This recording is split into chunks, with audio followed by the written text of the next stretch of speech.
back, Flyers Nitty Gritty fans, to Getting Gritty with your host, Wolok, my partner in crime, joining me for, I don't know, a chaotic episode. I don't even know how to put it.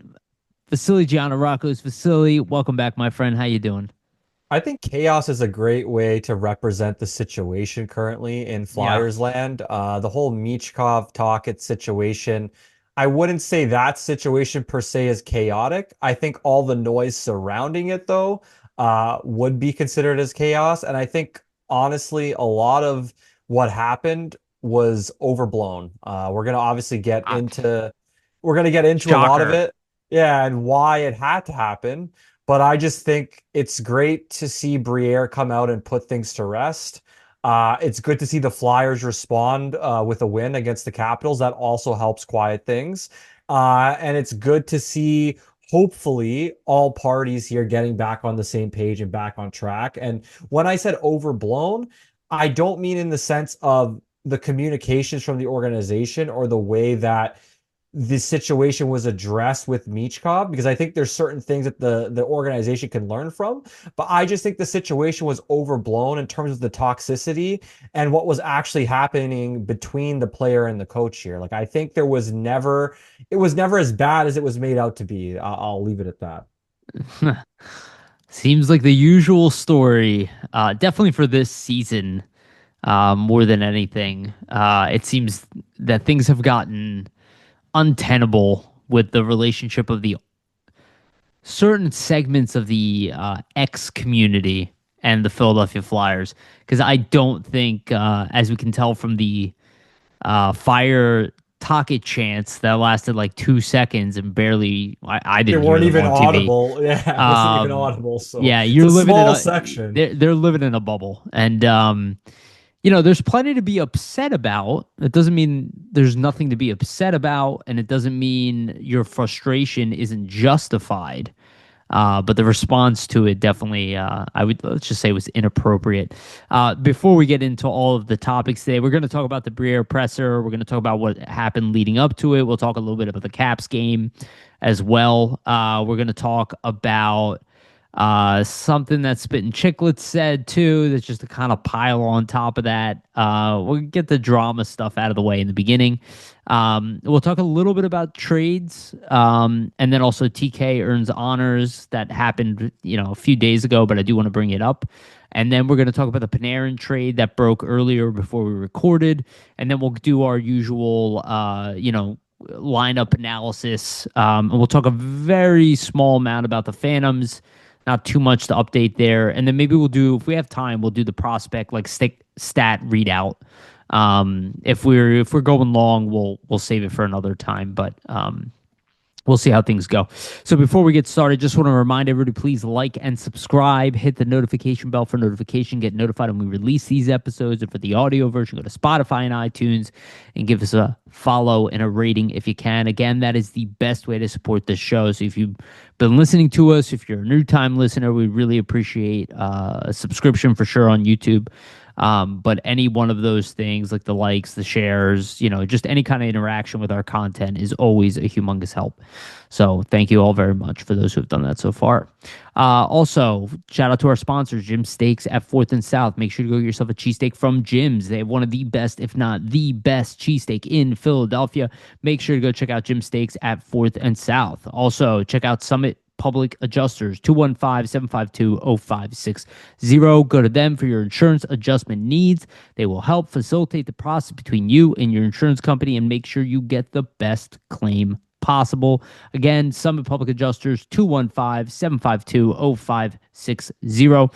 And also want to give a brief shout out to our partner, SportsSpider.com. Guys, if you're tired of searching multiple websites for sports news, SportsSpider.com has you covered.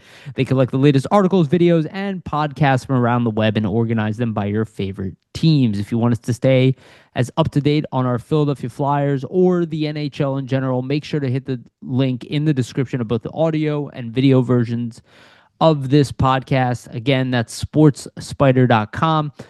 We are pinned at the top, and always make sure to check out flyersnittygritty.com, where we post our content directly. And obviously we have our YouTube channel and our audio stuff like that, but definitely make sure to check out our site. Okay.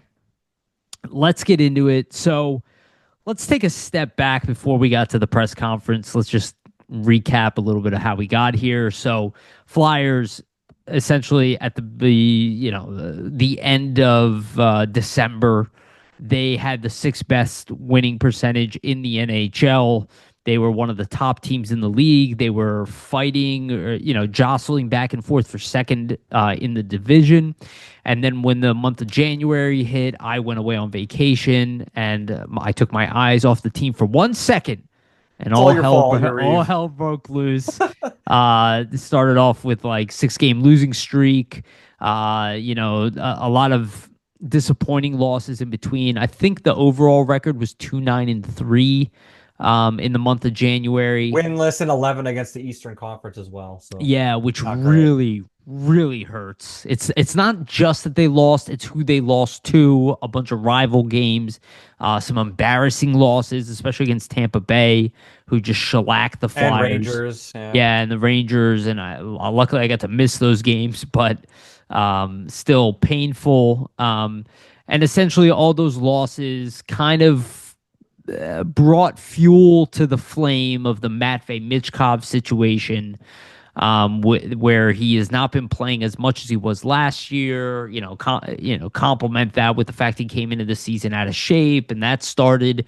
You have a brand new coach who's publicly criticized him, and then I think back into what Tocchet said about the players not criticizing each other, and then the irony is like when Sean Couturier says one thing to the media about like things that Michkov needs to do, everybody freaks out and wants to kick him off the team. So everything kind of culminated into it's not their fault, but PHL wise, let's be honest, PHL wise interview with Rick Tocchet, they sit him down. Bill Matz asked the question, what does Michkov have to do? And if you listen to Bill Matz, To which I get more did, ice time. Yeah. yeah, to get more ice time. What Bill Matz essentially says to like, hey, I'm coming from a place of ignorance. I'm like literally placing this like, what does he need to do to get played more? And you could just feel Tockett's frustration. I would say, and I think you're gonna also agree with me, Tocchet did not handle that interview the best. I think just he's had periodic like frustration shown in press conferences when consistently being asked about Michkov, and in just the current culmination of all of the chaos and the losing and all of that. It just threw fuel to a fire. Everything exploded. And the online community freaked out. Questions. Media was becoming more skeptical. And really, Tocchet aired some dirty laundry that probably wasn't necessary. Before we get into the Briere response, Vasili, share your thoughts on just the Tocchet situation that we kind of walked ourselves into, and anything else like around what I said, if you want to add in. Yeah, of course. I just think in general, obviously Tocchet should not be airing that dirty laundry. You want to keep that in house. You don't want the head coach just putting something out there that could cause more issues to arise, which it did, right? Could cause more of a firestorm, more of a narrative to even be built here that there is an issue between the coach and player, already adding to this online narrative that's kind of being spun, right? I think from his perspective, he was just frustrated with the fact that he keeps getting badgered about this one topic, this one player consistently. That doesn't absolve him or the organization how they handled this matter. I think what should have happened, I think what did not culminate is that the team did not have these parties sit down and kind of address this and say, how are we going to address this in front of the media when it keeps getting asked over and over again? Because obviously, Rick, you're not happy with the fact that you keep getting badgered over the same question. So how are you going to approach it in the media? So I think all three parties, Michkov's camp, Briere and Jones, and Tocchet probably should have got together and discussed, hey, we know there's not an actual issue between you and the player here. Some things were said, we're going to work on things together as a team, but how do we make sure that when the media brings this up, that we're a united front? And I just think that they didn't get together and do that. And thus the frustration got out of control. And you have Tocchet kind of going rogue in a sense with this question at the Flyers Wives Carnival. But yeah, I just think in general, the online narrative and him mentioning, Michkov being out of shape in the past and the whole ice time situation, I think that ended up blowing things out of proportion here in the sense that there actually was a real issue between the coach and the player. I think that Tocchet has criticisms of Michkov, obviously, and things that he needs to do. And I don't think Michkov should be absolved because I think that he's in the wrong in certain situations, right? And even though he is the star player and the fan base loves him, you have to be able to hold somebody accountable, even if they are, that saving grace for the franchise. So I think that's what the coach was trying to do here. And I think that the team needed to get together, all three parties, and understand how can we handle this from a media perspective, because obviously there's a ton of spotlight placed on this kid, not by only fans, but also the media, just based on the clicks and just everything that Michkov generates, right? You attach Michkov's name to an article, to a video, that's already getting more interest from Flyers fans than any other player on the team at this point. So that's why, and that's where I think they dropped the ball. But in terms of the actual overall relationship, and the relationship between Michkov and Tocchet being untenable, or the relationship between Michkov and the organization being untenable, or the relationship between Tocchet and the organization being untenable, I think all three of those things are online false narratives being spun up by a segment of the fan base that, quite frankly, is not close to the situation to comment on it. Like, you can have an opinion, but you cannot comment on what's actually happening between these parties behind closed doors because you're just not there in the rooms to know. And it just Right? turns So into conspiratorial babble. it just turns into a big conspiracy theory because you have people online essentially saying, well, Tocchet and Michkov don't have a good relationship with one another. They don't like each other, when realistically we don't know that at all because we are not there to see how they handled these things. Maybe there was a dispute, maybe they got mad at each other about these things, but maybe it's been resolved now. How would you know, right? Yeah, and there's the whole Spit and Chicklets connection as well, that people start That connecting Biz as being a that the mouthpiece for yeah that the Tocchet coach is that Biz feeding. himself denies. I just think it's pretty crazy to pinpoint, coach feeding information to a national podcast to trash a player on his own team. I don't know. I just think that's, like you said, very conspiratorial. I can't, without actual solid concrete evidence which they showing have that none. happened, I can't I can't believe that or state that it's true. It doesn't work that way for me. I need to see evidence. Maybe I'm too rational of a person, but the way I look at it is if I don't have concrete evidence to support something, how can I then believe in its truth? I don't know. Maybe Watch maybe I'm out. old fashioned, Watch Yariv. out now. You're stepping into rationality and maturity. Don't spend too much time in that space.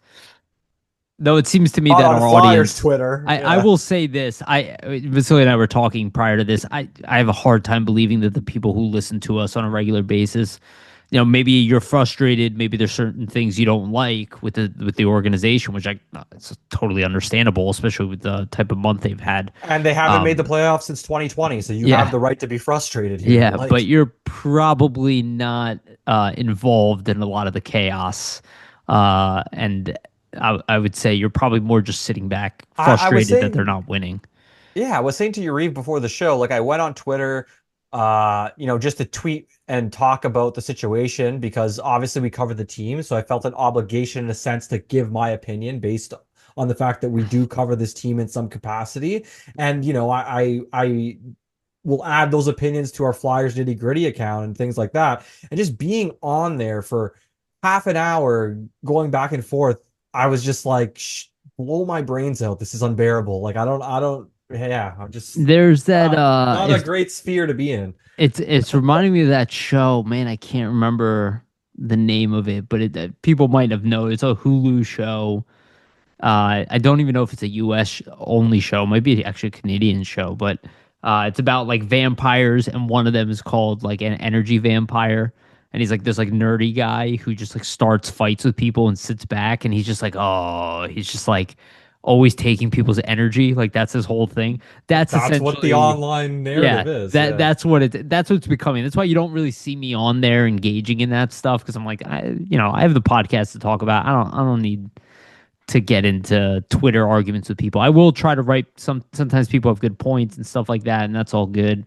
Or I try to correct people on something I think is completely false or pejorative or whatever. But for the most part, just a lot of it becomes untenable in your daily life.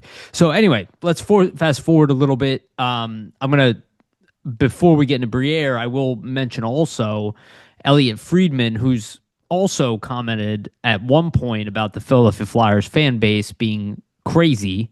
Um, did make a pretty wise statement publicly that he was like, "Hey, Danny Briere, this is like where you need to step in right now. You have, Tocchet airing dirty laundry. You have the fan base freaking out. You have a losing streak. You essentially you need to say something. Like this is kind of on Yeah. you to get rid of this, to at least quell some of this problem." And thus he did. He essentially had a press conference right before the Flyers game against the Caps. Vasili has a bunch of quotes that he's going to read out, but the Very general wise. yeah, the general tone of it is that he addressed pretty much everything. It does seem a little bit like he was masking some things that are going on behind the scene, but that's really his job. And there is no complete smooth sailing, especially in a losing month the way they've lost. Like things are going to get frustrated. I we've all been working in professional environments. Not everything behind the scenes is going hunky dory all the time. Sometimes you got to talk things through or you disagree on stuff. So that's all seems pretty normal. But I thought he did a really good job just being the adult in the room. And I feel like he really did bring the temperature back. And then, like Vasily was saying, coupling that with a win, it did kind of quell a lot of the chaos. It's still probably buried underneath like a layer of like temporary, calm, where if anything bad happens again, this stuff probably will come out again. But this is just going to be part of the journey that the Flyers have to go through. And then we're going to talk about timeline too, which I do want to address that as well. But before we do, Vasily, I'll let you kind of read some of his quotes out and we can address them. Yeah, sure. I'll read the most important quotes. And just to touch too on what Elliot Friedman said, I think it was necessary for Briere in a sense because with what Tocchet said, the online narrative and the false narratives were just going to continue to spin out of control. So he could not let it continue any longer Yeah. because I feel like what was actually being said about the Tocchet Michkov situation, most of it's probably not true in terms of the actual relationship. So if you're Briere, you want to kind of get ahead of that, obviously. So the first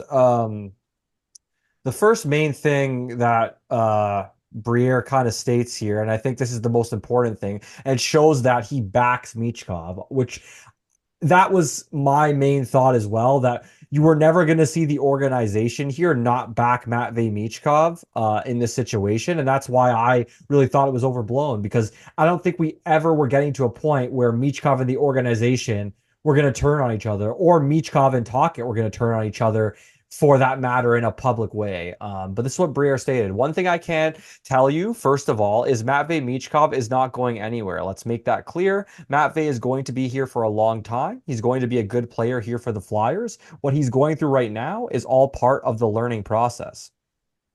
And here's some other quotes as well that are really important from Briere. The other thing I can tell you is I talk to Rick Tocchet on a daily basis. He wants Matvei to succeed. He wants to develop him to be the best player he can be.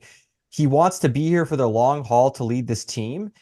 Him and Matvei have a good relationship. Sometimes they're fiery. Sometimes when you're not winning, things are done and said. But they always come back to the table and they want the best for this team. And Rick wants the best for Matvei. I know there were some comments regarding missing treatments from Rick Tocchet at the carnival. Those comments were made in relations to try and explain how players are learning along the way. He was not targeting Matvei. So yeah, those are pretty much the most important quotes I would say. Yeah, I think with the missing the treatments thing, I imagine he was talking more in generalities. And again, this is where I say Tocchet did not do a good job in this interview. I think his intent was that he was talking in generalities, but you were being asked directly about Matvey Michkov, and to start going off People on will like, put two and two together. Like, well, does yes, that mean he because missed this or missed yeah, this because practice maybe or missed maybe this treatment? maybe Matvey did miss or was late to something, right? Which is Probably the case, yeah. yeah, and again, this is something Vasili and I have talked about. This is why it is not a young man's game. That is why I hate that statement because if it was a young man's game, young teams would be winning the Stanley Cup. It is a game where you have to become professional, and perfection is the name of the game. You're never going to be perfect, but the less mistakes you make on and off the ice, the better you become as an athlete. And Definitely. this is an example. And I think that's where, in my opinion, Taka was coming from. Is like, hey, you got to learn the ins and outs and to be extremely regimented and focused. And I can tell you, I'm 38 years old. It's hard. I'm in the gym 7 days a week. Some days I wake up, I don't want to be there. Some days I'm a little later than I want to be. I'm always around the same time frame, but like it's hard. It's hard to be consistent day in, day out in front of people at the highest level. I'm not playing in the NHL, right? He's playing in the NHL. It's an adjustment. It's an adjustment for everybody, which is why these sophomore slumps exist, which is why I hate people start freaking out over 20-year-old, 21-year-old, even 22-year-old Yeah. old players. And we talk about that 26, 27-year-old prime because that's when you actually hit your maturity level. And I think that's, again, I do believe Briere. And I will say this for all those people who think, and again, you have to put yourself in Briere's shoes. And I do want to hear your opinion on this too, Vasily. In my opinion, there is no world where Tocchet is selected over Matvey Michkov as like a long term thing. It is considerably easier to change out a coach than it is to change out a roster. And you drafted this guy with an intent, and he came in the first year and fulfilled that intent. So that also is something Tocchet has to battle against. Is that under you, this kid is not doing as well as he did last year, even though that's not Tocchet's fault completely, right? We know for reasons why, but you are tasked with getting the most out of the players on your roster, which is why I always talk about like Barry Trotz was just fired, right? Like coaches and GMs have very different views. Like the GM is like, these are my team, and I'm bringing you in to get the most out of everybody here. So that is their job. So if Tocchet fails at that job, that is on him. And then they're not going to opt to move a young talent just because he didn't mix in with the coach, unless that kid really is a problem. If it's like an average player or a guy like Kevin Hayes, for instance, where, he's in his 30s, 29, 30 years old, you're like, let's just move on from the situation. But when you've like invested this kid to be one of the faces of your franchise, they're not going to jump to like trade Michkov because it doesn't work with Especially Tocchet. especially at age 21 where it's a sophomore season, like you're still learning the league, you don't know English well.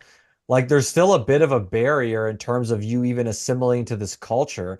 I think in general too, like people have to realize like he's a 21-year-old kid. I think the treatment thing, he probably was late for a treatment. And I think Tocchet needed to do a better job of, hey, don't mention something like that when you're directly being Right. asked about this kid Or in because general. people, Don't bring yeah, it up in general. yeah, you shouldn't be bringing up, yeah, your team being late for things in general like that, especially in that context, because you already know that people are going to blow that up out of proportion when it gets mentioned in the same Right. vein as Michkov, especially due to the fact that you already are not giving Like him adequate like ice time. There's already tenuous if things he about the relationship you can point to, right? I'm sorry to cut you off.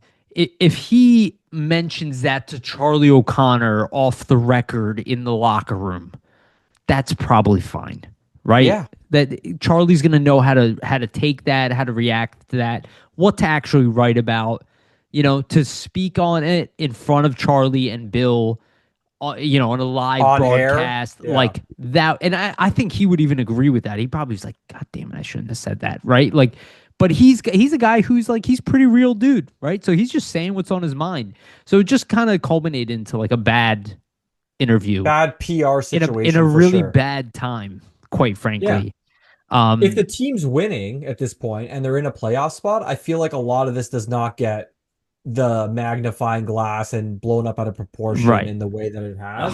But 100%. that's always what happens, right? Losing spins these types of narratives and these types of things to come up out of nowhere, where There winning will mask it, right? Yeah, and there also is like an extra sensitivity with Michkov. Like, if you guys were paying attention to the carnival, like I think it was Jackie Spiegel that tweeted it out. I can't remember exactly, or maybe Haley Taylor Simon did, but somebody posted like this is the longest line for a player I have ever seen at the Flyers Carnival.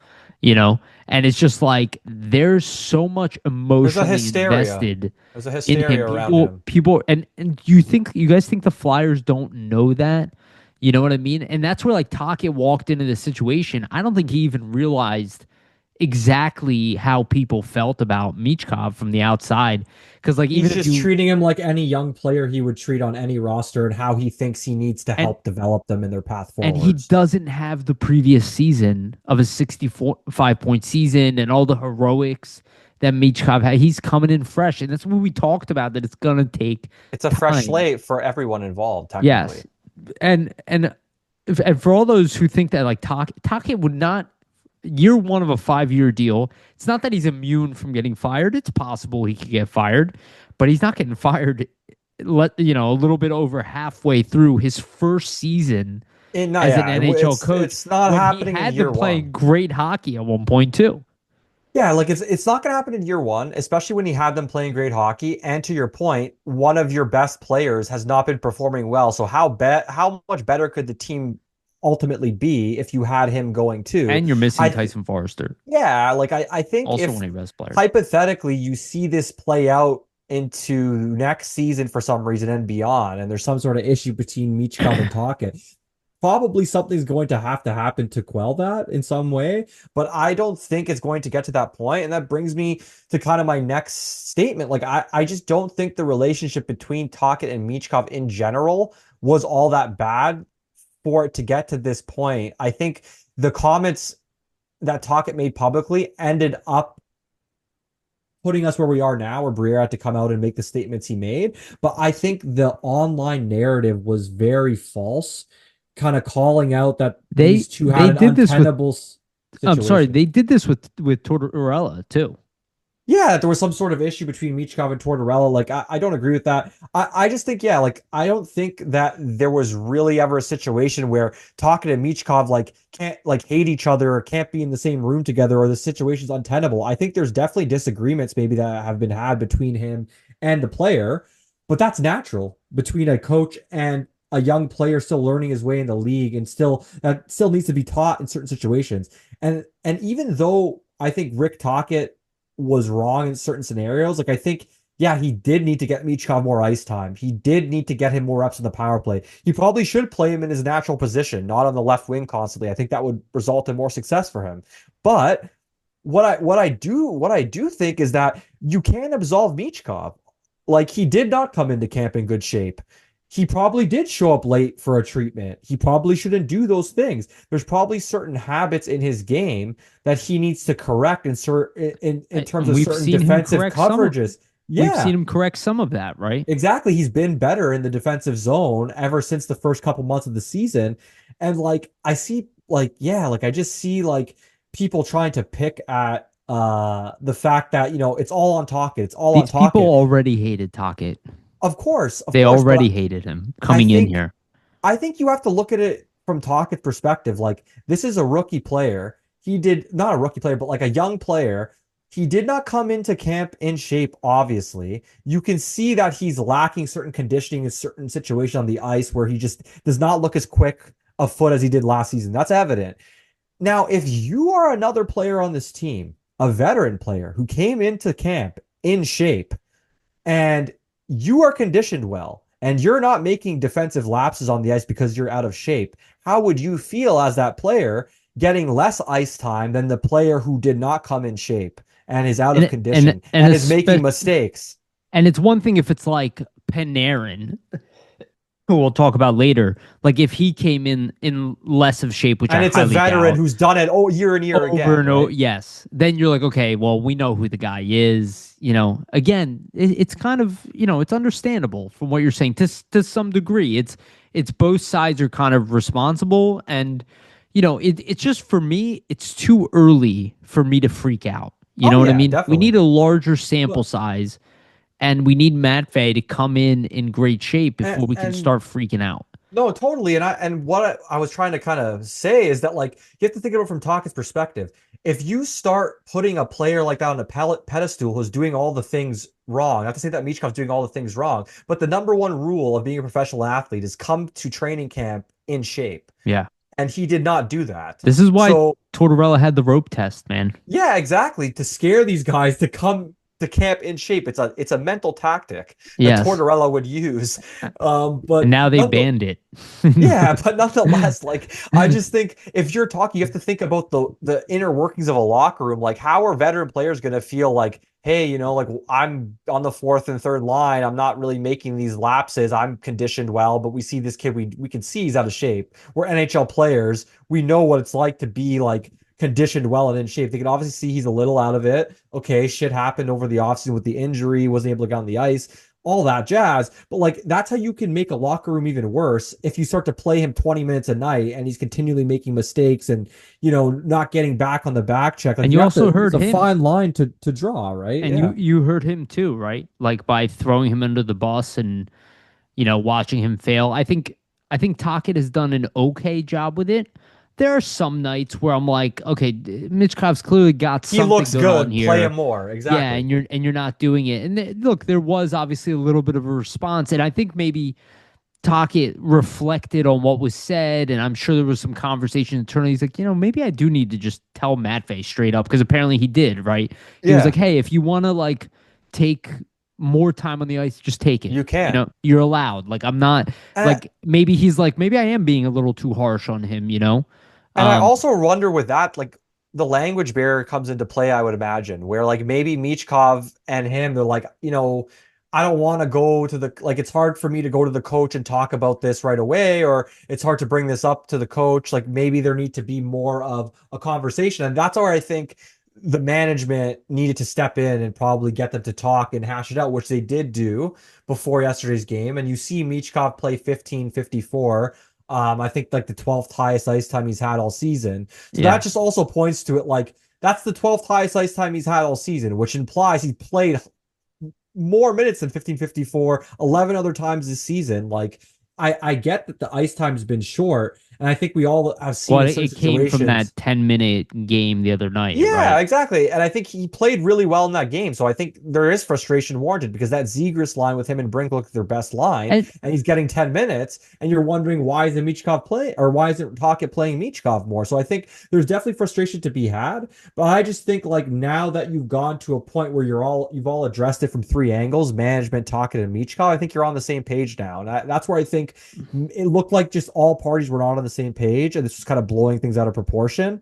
And I think now you finally are getting things back to the you point where, know, hey, this is how we can learn from this situation to develop Matt Vey better going forward. yeah, So and you know what? A player that like I know you like a lot, who has had some of this treatment too, just nobody cares to the same degree because he's not as important to the club long term, but it's Gurbankin, right? Like yeah. he's got the language barrier to some degree. He also has had some good games and good shifts and then sat the next game or not played enough. For like 4 or 5 games after that, Right. right? And Yeah. now he's being played in a situation where I am kind of thinking, I'm not gonna lie, I'm like, well, why isn't Michkov in where Gurbankin's playing? And why isn't Gurbankin playing where Michkov is playing? I can't help but think that. I was like, oh, you're worried about a defensive center, but you have Dvorak out there. Why not put him with TK? And Dvorak on the top line. But again, it's happening to other players to some degree. Not everybody on the team. Obviously, there's some guys like Dvorak who's obviously has Tocchet's trust, but this is something Tocchet's gonna have to learn. And the one thing I realized earlier today, dude, and I was like thinking about it. I feel like as a Flyers coach, you need to come into this job assuming the fan base hates you. And I know it sounds It's ridiculous, but probably a good your way to your work and go assumption about is things. they don't like you, right? they're not going to like you and they're going to view you as the barrier to them being a good team. Even if it's not true, they're still going to view you that way. You might have a season or half a season where you get a luxury, but beyond that, like we saw what happened with every coach that's ever coached the Flyers. You come in with a good reputation, they Six like months you, and it's you can over. still be a good team. People will still find a way. Like when we brought this up several times, before this current losing streak, the Flyers were doing well, and we saw people talking about fire Tocchet. Like, Yeah, doesn't know how what systems to run, doesn't know how to coach, doesn't know what he's doing right. in general. A guy that's played over 1,000 games in the league, won 3 Stanley Cups, but he has no idea Yeah, about hockey. He's an he's so idiot. ignorant to the game. Yeah, yeah. And Yeah, even that's dude, I even think about Chuck Fletcher, who like we all agree wasn't a good GM, but I still stand by the fact that he was an average GM, and people still like talk about him like he was an utter moron. But then when you look back in retrospect, you're like, oh, he made some good draft picks. Oh, actually, that was a good signing. he might have been Oh, better than he Hextall, to be honest. right. It's like he overpaid Sanheim, and it's like, no, no, actually, you gave him a pretty fair deal, and we kind of won that contract. That Yeah, was a good contract by him. It's just like, but people freaked out so much in the moment, yeah. and in the moment when even Ristolainen, like literally way Oh, beyond him that was even a being, yeah, but like he definitely overpaid in the trade. I hated the trade.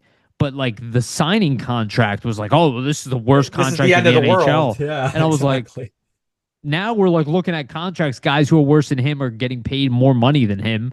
And I it's would like, just, yeah, I just think about this whole situation. Like, I feel like Tocchet probably realized he didn't do a great job. I think he probably looked at it in a player's shoes in the sense like I was a young player once. I was a rookie once. I was a sophomore once. How would I have felt if my coach maybe treated me in the same way?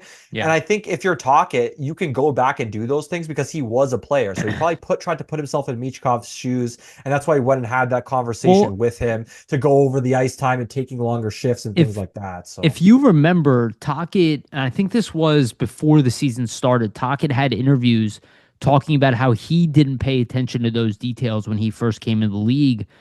And he was essentially with, I forget the name of the players, but like this was obviously back in the 80s, and he was with these guys like training, and they were all like pushing him beyond his limit, anything he was ever used to before, and it completely changed his game and essentially led to the success he is today. So he's probably so adamant about it because he knows what effect it had on his own career the and how conditioning, preparing the right way, eating the right it way, took him from just a, I think yeah, he was a 6th round or 5th round pick or something. He yeah. was a later pick in the draft and then became a star in the NHL, right? Because of those little details.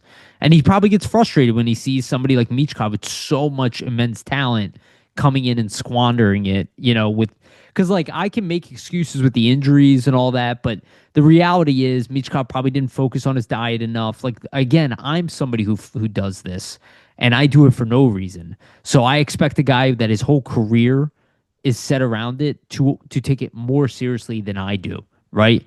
Definitely, So yeah. yeah, so the my expectations for it that's also I'm also disappointed with Michkov because I wanted him to come And in better.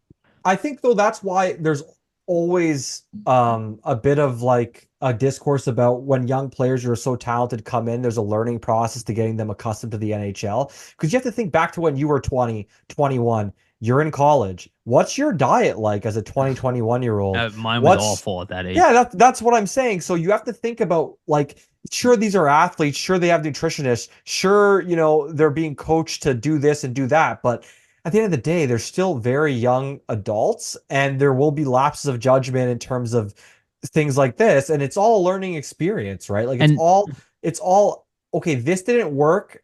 I made a mistake. I should have treated this more seriously, but how is that gonna like how am I gonna learn from that and improve on that next time around? And that's what I yeah, think is the most important thing here with Michkov, right? yeah, and in general with a lot of Russian players, we don't see that maturity coming into the NHL the same way we do with like, again, I use Celebrini as an example because the guy's dad is a fitness coach And it's like, I'm look sure at, he stressed all this to him. yes, and look at Definitely. the advantage Celebrini, and outside of him being an immense talent, like I see him, a lot of people have compared him to Crosby at this point, but Yeah. he has the attention to detail that led to no sophomore slump, that led to zero bad stretches as a pro player outside of an injury, right? So, that's why all these details really matter. So, like, on one hand, I agree with Tocchet, just the way it was handled, which I guess, could point out maybe it's not being handled the best in the back end. And that'll be decided by Briere. I mean, I have so much trust in Briere. I was shocked people were talking about firing him. I think he has done such a good job as general I manager. agree. Yeah. He is consistently the adult in the room. He's consistently quelling problems. He does not get rattled by anything. And he's Every transparent. He's yes, transparent about it all. as So, transparent as he can be, yeah, in and that position, because you're not going to give every single secret away about what's happening behind closed doors, ninety obviously. percent of the moves he's made have been smart. Now people are bringing up the Cutter Gauthier thing again. People need to be fired from that. We don't exactly know. Okay, He what? also wasn't the GM when that happened, so you Right, can't really he put the took blame over on that. him. Yes, Yeah. and if anything, he got something for a guy who didn't want to be here, who was unsigned. Also, so he handled it as best as he could have in Well, that yeah. moment. I just think in general, like this thing was overblown in the sense that there was never an actual chance you were going to see this result in the relationship, first of all, between Michkov and the Flyers being soured, but also the relationship between the Flyers and Tocchet being soured just 6 months after him being hired. Like Yeah, if yeah, anybody not gonna thought, happen. yeah, like if anybody thought that the Flyers were going to say, well, this is untenable between us and Tocchet. We're going to get rid of Tocchet now. Or this is untenable between us and Michkov. We're going to get rid of this star player that we drafted now. Like, I just think jumping to conclusions way ahead of yourselves. And I also think that the team and the management's obviously going to get these two parties together to work things out. And that Well, seems to be what they've done here at this point. it So, would be unprofessional to do anything but that. First of all, no coach is going to get less than 2 years. That's just the yeah, reality. it's You don't true. get fired unless you do something illegal or something like that. But Or the team's going on like a 15-game losing streak in the e- middle of like your first season in or and something. even then, you probably still are going to get the benefit of the Yeah, doubt, exactly. right? Like, You're not getting fired in your first year. It makes you look bad as the GM who brought him in. And also, and my roommate brought this up because we were kind of talking about some of these topics.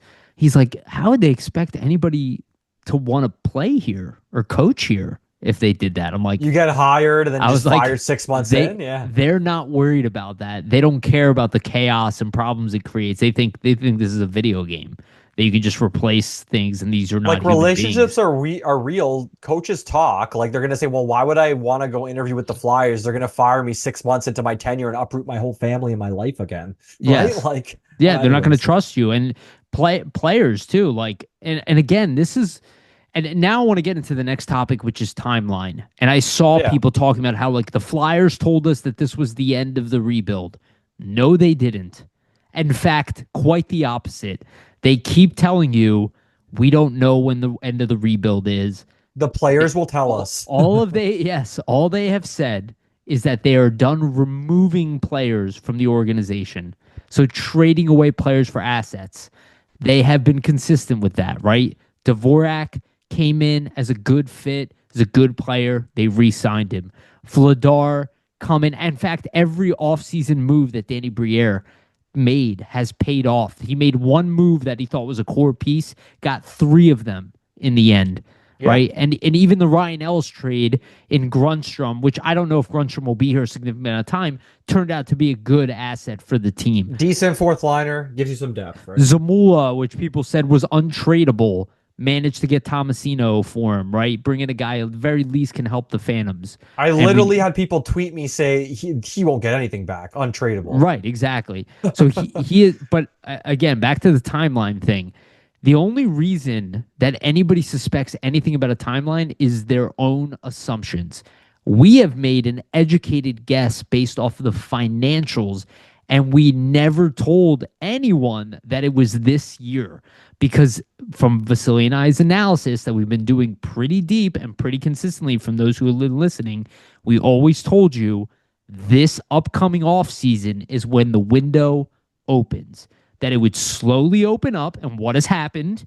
right? They added a few players, right? Very small amount of They'll likely change. continue to add this And then, offseason or make trades and things like right. that. But the real window is this offseason. And I don't care what people on the internet or on podcasts are saying about prospects or on all that. While it's nice to hear people compliment what you have internally, for the most part, is completely irrelevant, no matter who they are. It's completely irrelevant. They have no idea what's going to happen to any of these players.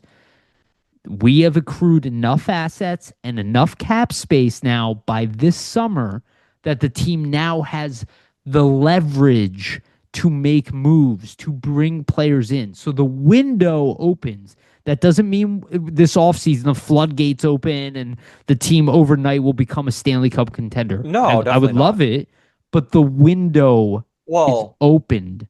yeah, and That's what it means. I think Yariv, to your point, like I don't think they're going to go full guns a blazing. We have to make like five different trades this offseason, make a bunch of UFA signings. But what I do think it means is that they're going to be players in these conversations where maybe they weren't even involved before because they weren't Exactly. at that stage and they now Like a have the capital to get involved in these conversations, right? So like a Panarin, right? Which yeah, he showed up too early, like we said, this upcoming off season, right? So it's a little too early for the Flyers right now, but he was just traded. We will talk about that trade in the second half. But if he was available in the off season, that would have been a guy the Flyers they are like, would have okay, tried to pursue for we sure. now have the availability and we're now in our window where we can really go after a player like this. So that means starting this off season, now they're really hunting. Right now, Danny Briere can have a lot more frank conversations. He can pull the trigger on stuff that maybe he's been talking about in the background for a while. And it's not going to happen all at once, you know, but it's going to start happening.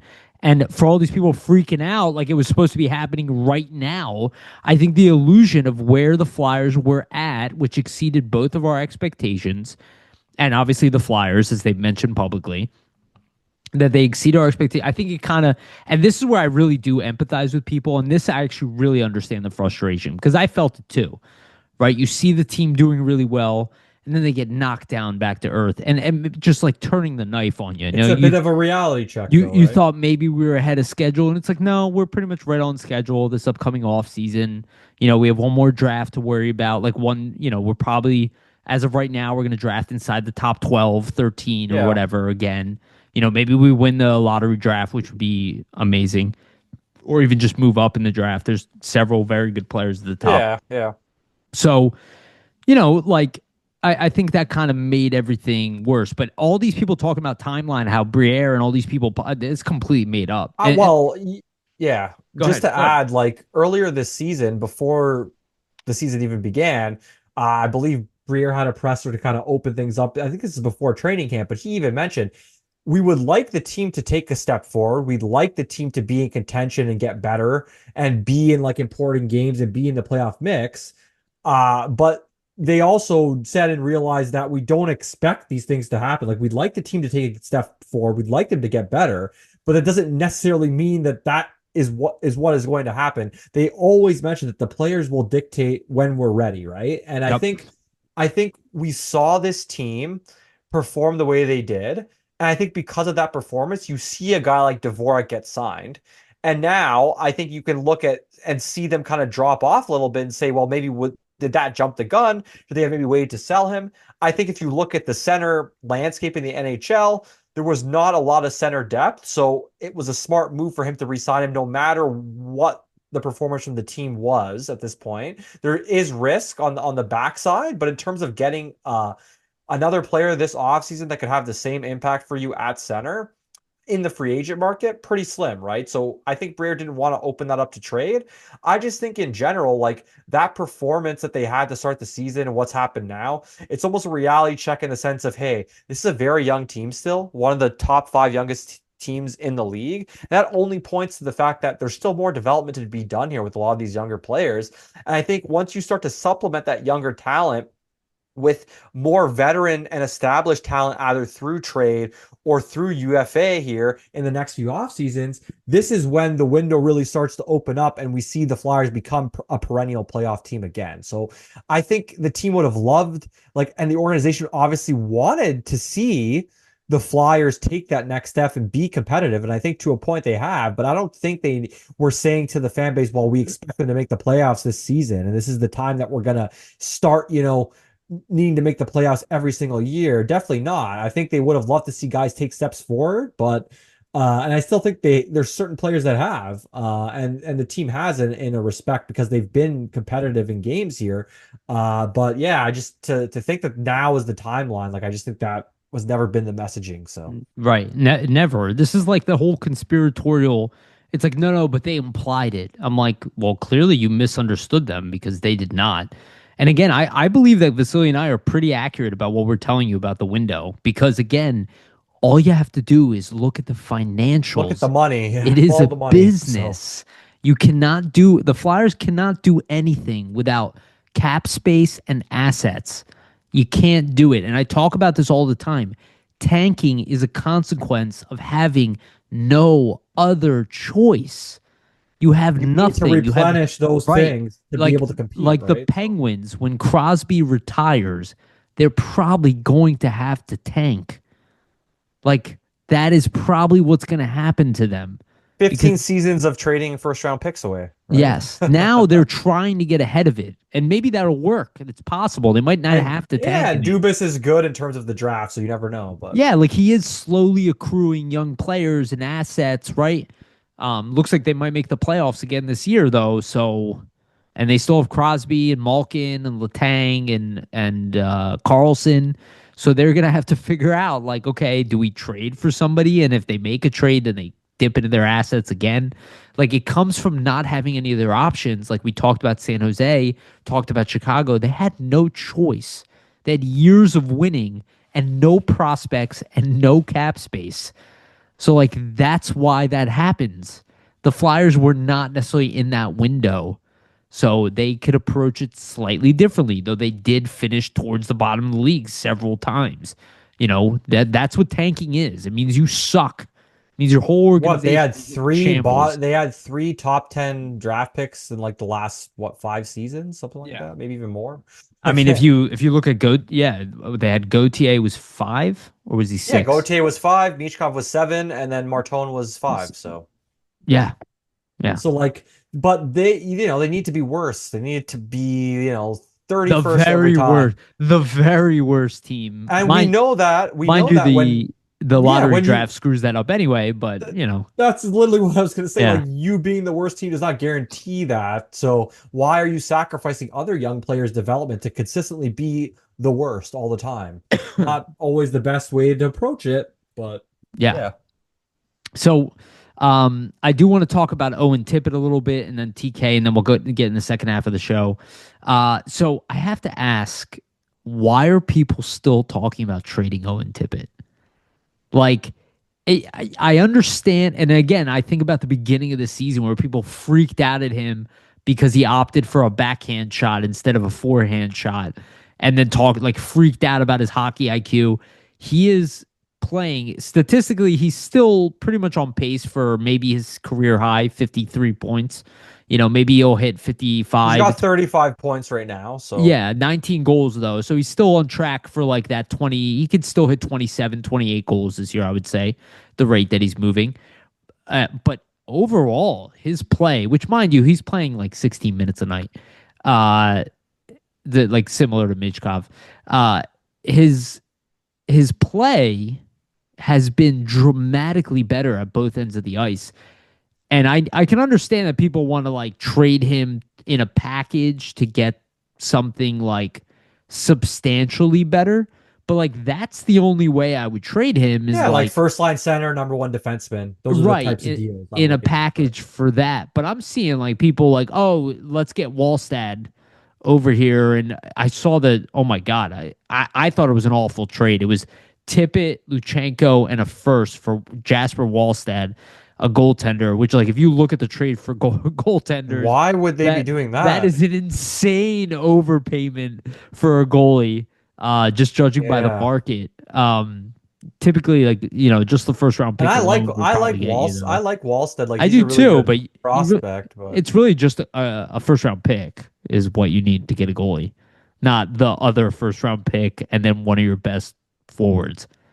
you know? Yeah, I mean, I think Tippett, at least in my views, I think his game's evolved in a sense. Like, I think he was one-dimensional in prior seasons in the sense that, like, he's kind of gets the puck with speed, enters the zone, rips a shot high. Like, that was kind of his game. I feel like this season, though, there's been a lot more of let me distribute the puck, let me use my speed In a off the defensive rush. game. Yeah, yeah, back checking, but also let me use my speed off the rush, not to create an opportunity or odd man chance for myself, but let me use that speed and find an open teammate, right? Or let's cycle down low and use my physicality, my body to protect the puck because he is a big guy to find somebody out front or make a pass. Like I think he's brought playmaking, that element of playmaking into his game a lot more this season, and it's shown because he has a lot more assists, I would say, than some past years. So yeah, I just think in terms of his overall play so far, like I think he's looked better. And I think there's more there where he can maybe get to that 60-point plateau coming up here soon, right? Yeah. And, just to go back to that value, like that is one player away for trading for Quinn Hughes type of package. Yeah. Definitely not a goalie. And like even I look at Marco Rossi, which again I am still in the camp that I think the Flyers could have offered a better package without throwing Forrester in. Marco Rossi has 1 goal, 1 assist in 8 games, so not a huge impact. Zeev Boyum, who's a rookie, so definitely benefit of the doubt there, and I love him. People know I'm very biased.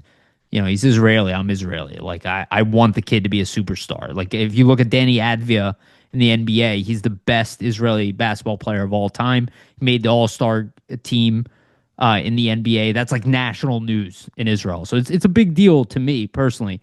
I mean, not bad, but he's got 2 goals, 4 assists, 6 points, -8 in 20 games.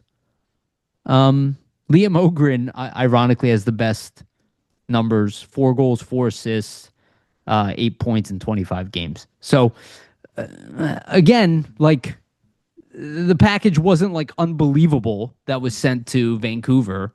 Um, we Yeah, do. I think the center aspect was probably a big deal. Like they wanted Yeah, a yeah, center no, back, no, it no. seems. I agree. Like I understand why they took the package. I don't think it was a bad package for Quinn Hughes. My whole point is that it's not impossible for us to go out there and to get a player like this Definitely when we not. are Yeah. ready. And maybe Owen Tippett will be included in that. But as of right now, I've brought this up several times. There is no one in the Flyer system that plays like Owen Tippett. No one. There's nobody with that level of speed, a big heavy shot. Now is turned into a two-way winger where he's legitimately good defensively. And I was listening to Stick to Hockey with Mertitas and DeMarco. And DeMarco was like, well, Tippett's like one of the worst defensive forwards on the Flyers. I'm like, excuse me? I was like, what team are you watching? I was like, he's been one of the best. He was like, Bobby Brink is the team's best defensive winger. And I was like, well, first of all, it's Forrester. Everybody knows that, but he's injured, so I'll excuse that. That makes sense. But I don't know. I just feel like the way Owen Tippett is playing, plus his ability to score, he's still going to be at the He's very getting least 25 PK goal time scorer as this well. year. He's got 2 shorthanded goals this year. I'm just like, I want to see what he's about to turn 27 this month on the Yep. 16th. I just looked it up. He's now entering his prime. I'm very curious to see if he can still become that 65, 70 point player when a team like ours has very difficult time scoring because of our lack of playmaking centers. And, now we're seeing Zegers play a little bit of center. We'll With get it. Tippett, and the line's Yeah. looking pretty good. Yeah, So we'll get to that. We're gonna go through line combinations, which is gonna be an interesting conversation. Okay, and the last thing, and I didn't even look up who the other two guys were because I don't really care. But Travis Konechny did win third star of the week honors. He has been absolutely on fire. He had another 2 assists last night, and you could tell he's like battling an injury, which is what makes it even more impressive. Luckily, we're coming up to this. I think it's 2.5 week break, almost 3 week break for the All Star break. So it's gonna be a good time for the Flyers to recover. Majority of the players on the team are not going. Bulls now, unfortunately, won't be able to play in the Olympics either. Maybe he'll be back this year. We'll see. But TK has been very impressive. He now leads the team in points overall. He's got a sizable lead over Zegras at this point. He's a official point per game player. He's been pretty much putting up points every night, and I saw some Travis Konechny trade rumors.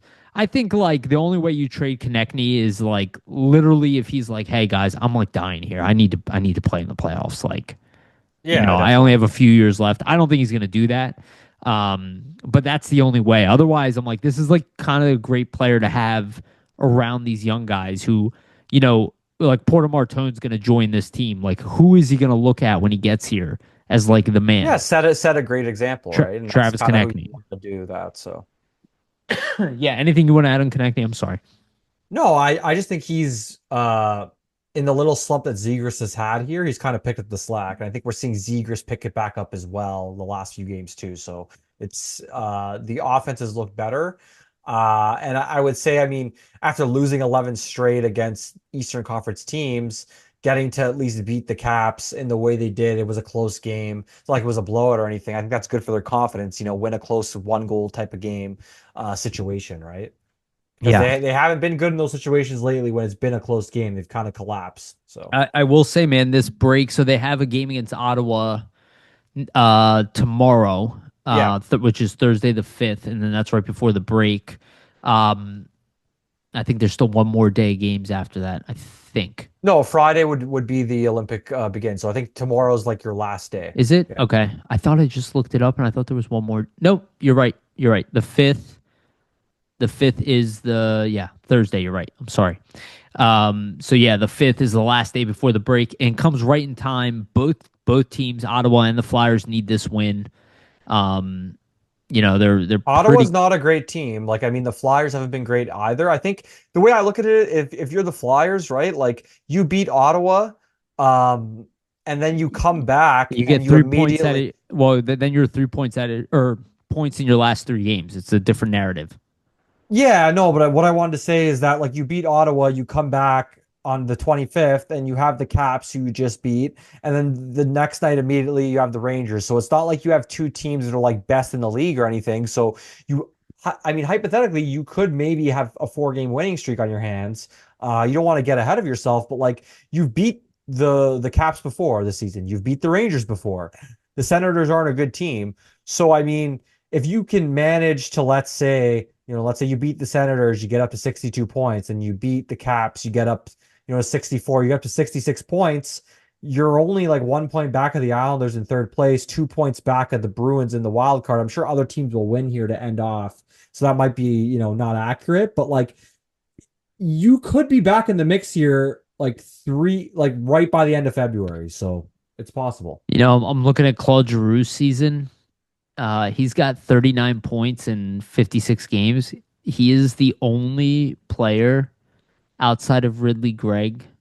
Well, he has the highest plus minus On the tied for Sens? the on the team, tied Okay. for the highest with Jordan Spence, plus 15 on the year.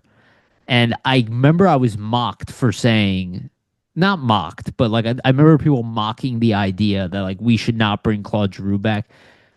Wouldn't it be so much better on this team having a guy like Giroux to help with all this Michkov stuff with the power play?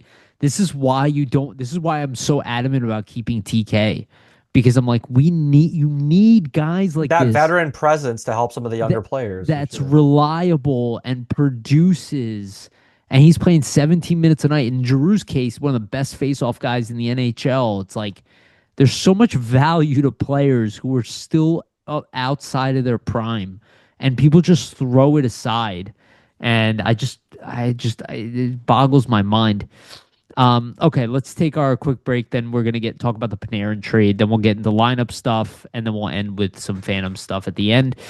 So before we move on, just remind everybody, please like and subscribe. Hit the notification bell for notification. Get notified when we release these episodes. And for the audio version, go to Spotify and iTunes.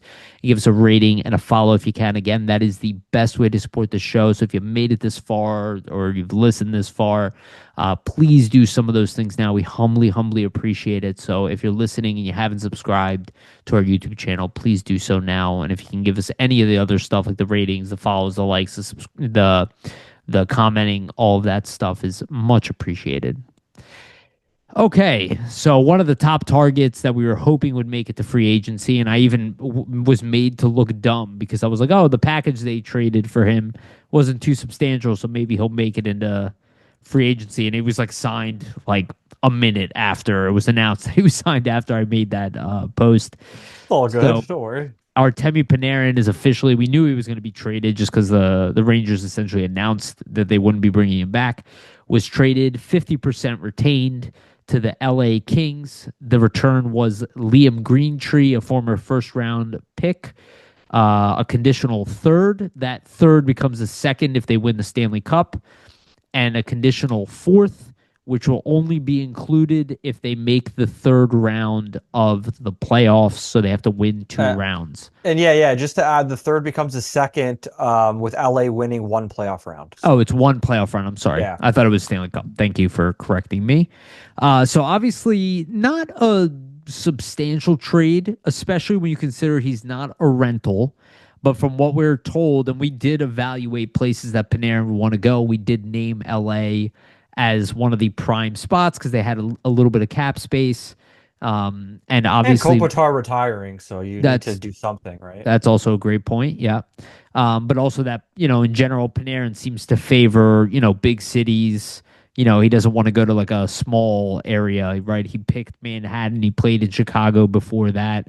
I do think Philly falls underneath that, but obviously LA being, a massive would city. supersede that. Yeah.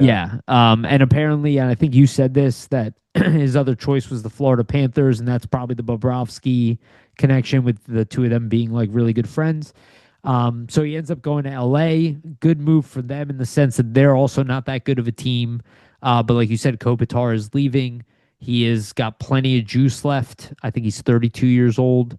Panarin's 34, so he'll 34. have like probably, I think, to be honest, like the way he's playing 100 points a season, like he'll probably go to like 38, 39. I can't. Yeah, he's still above a point per game right now. I think he'll get another contract after this in the NHL for sure. Like after 2 years are up. Yeah, definitely. 2-year deal, 22 million, 11 million per. That's what I would have hoped the Flyers would have signed him for, something like that. So 3 years. LA, I believe. LA's right now 60 points. They're 1 point out of a playoff spot. They're where the Flyers are. Yeah, one point out of a playoff spot. Seattle's got 61 points. They're ahead of them in that last wild card. So I imagine this addition will probably, or their goal is to have this push them over the hump, get into that last playoff spot, make the playoffs for Kopitar's final playoff run. But yeah, like I think with Florida and LA being his only destinations, he made it clear he wanted to go to with that no movement clause. You're in New York, you're painted into a corner. That's why you see this deal go down the way it has, right? Like obviously Panarin is a player that should be worth more than a Greentree, a third rounder, and a fourth rounder. The Flyers got more for Giroux. Yeah, definitely. But I just think the conditions in which the Rangers had to trade him here was just not favorable. So this is what ends up happening when you have no leverage, which we've talked about in the past. And Frank Seravalli also reported that other teams were prepared to offer Panarin a 4-year, $11.75 million deal. And that's how you know LA was his preferred destination, because he took less term, less money to go to where he wanted to go. So obviously too. Yeah, obviously destination seems to be a big thing that's top of mind for Panarin. And based on his track record, it makes sense because, like we said, everywhere he goes, he's always picking a big city when he has the choice. He obviously gets traded to Columbus, but that was not his choice to get traded there. Yeah, I think the equivalent for the Flyers would have been if they would have been involved in this trade, which they wouldn't have been because, again, they're not in that window. Would have probably been Luchenko and probably similar situation, like third turns into a second. But let's say Luchenko and a second-round pick. Probably. If they were competing, I guess more, maybe it would have been Luchenko in a first, but they also would have re-signed Panarin. That would also been part of the deal. Is like, yeah, we are losing Luchenko, we're losing, but Panarin's a guy worth going for. I mean, he's a franchise player. He might be at the end of his career, but I'd be very happy to get a player like this, and one of them will be available, not just Panarin. And ideally, we'd love to find a center. Quite frankly, I don't care that he's 34 years old. If he can still play at a high level, and I can sign him for a short-term deal. It could make sense, right? Yeah, it could make a lot of sense. The Flyers could really use a guy with that skill set playing center at the NHL level right now. We'll see how it works with Zegras playing center. But what do you think? Do you think that trade is enough for LA to make the playoffs? I think LA, this will put them over the hump. I think just offensively, they've had a bit of a down season. I think Kopitar was injured, so that didn't really help them. But yeah, just looking at their team stats, like they're 28th in the league in goals, um, and their power plays 29th. So think about those two factors holding them down. Panarin's going to help create goals, and he's going to help the power play. So I would imagine LA makes the playoffs based on that. And I mean, I wonder if it helps them unlock Kuzmenko even more because you have that Russian type of connection going on. So we'll see.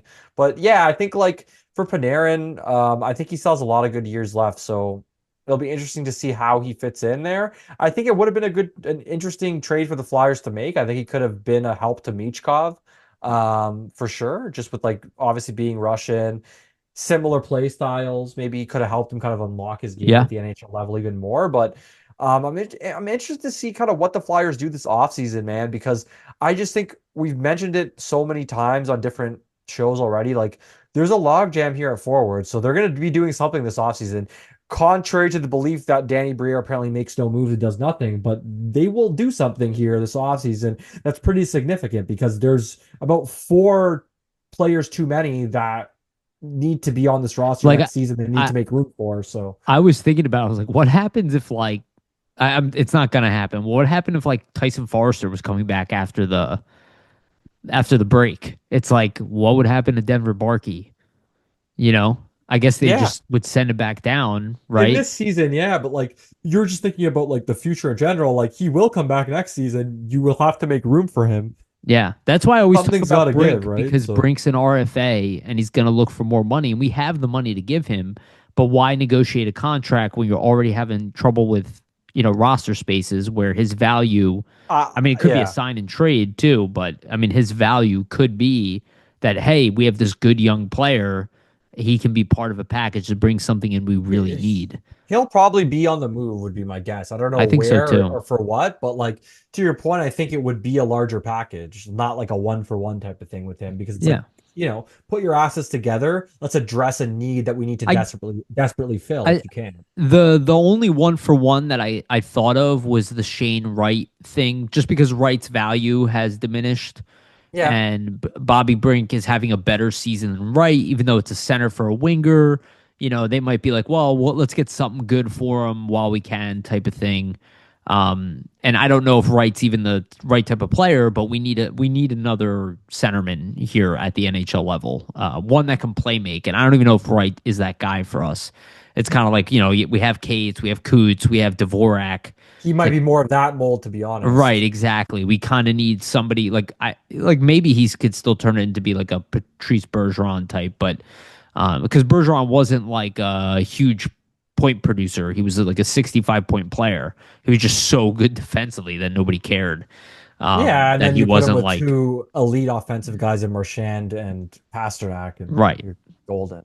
Yeah, it's kind of what Dvorak has been doing for us this year with TK and Zegras. He's not as good as Patrice, not Not anywhere defensively at least. close, but Yeah, or offensively, but he's having a great season nonetheless. So, um, yeah, we're gonna get more into trades. We'll probably talk about it. So I guess I'll bring it up now. We do have Bill Meltzer coming on. I should have brought it up at the beginning of the show, but Bill Meltzer is going to be joining us next week. Kind of perfect time to just let everything settle. We're probably going to talk about a lot of these topics with him. yeah, the Um, break will be underway, so there won't be much to talk about yeah. in terms of current news. But I think it'll be a good time to just assess what's happened here, almost like Yep. a midway season break Yeah. type of deal. Yeah. So Absolutely. And we'll talk like I don't think the Flyers are making any moves between now and Friday, but we will talk about the trade deadline and expectations for the rest of the season, stuff like that. It should be a pretty good episode. Okay, let's get into the line combinations. I created a freshie for us to work off of with last night's lines, though they were jumbled at 1.2. And then we'll go through the Phantoms as well, and then we'll yeah, one thing I want to mention yeah. is the Kate's Michkov Brink line last night played the most of any line at 5-on-5. So Yeah, like everybody that's concerned about the Michkov ice time, I would imagine going forward you won't be as concerned. I feel like Tocchet, Briere have communicated. I feel like the front office has probably made it clear to Rick Tocchet that with what's happened going here and where things are trending for the remainder of the season, development's a priority. So I think we'll continue to see Michkov probably Yeah. get around 15 minutes a night I here going I forward. think they were probably going to have this conversation Over the like break, during the maybe. break, and this kind of forced them to have it earlier, Yeah. with this interview and be like, okay, we got to say something now because like, look, we like understand where you're coming from, Rick, but like at the same time, like, This is our franchise player right, you don't potentially. look, you don't want to and mom your coach, right? You don't want to sit there and pick apart every little thing that he is doing. I don't know if you've ever heard that term before. Yes, Uh, I have. okay. You don't want to pick apart every little thing he's doing. You don't want to micromanage the guy. So you want to give him time. He had the team playing really well. So you kind of just like, okay, Zegras is not playing Things were center, going well. but Let's see things what are going happens. well. Let's just roll with it.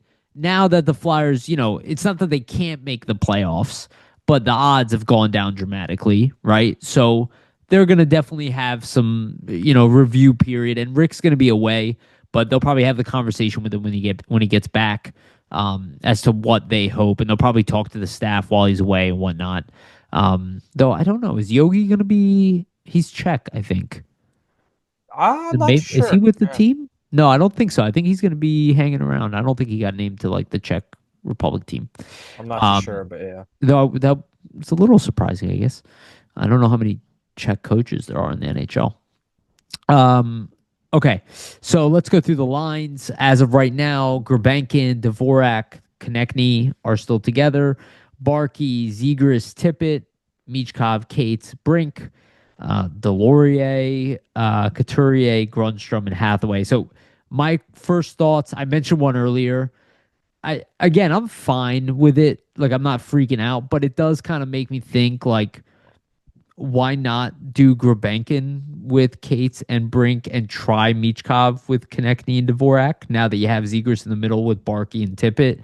Um, I don't love Sean Couturier on the fourth line, but I understand it, especially considering we do not have another center to put on the Yeah. fourth line. Like And I Peterson is mean, invisible. if you're looking at offensive contributions as well, the other centers have scored more often than Yes. Couturier. So just Though he based on has more merit, assists than all of them outside of fair, yeah, Zegers. that's true. But Um, still, like in terms of just general scoring, I think more offense might at this point maybe can be created with some other centers in the middle.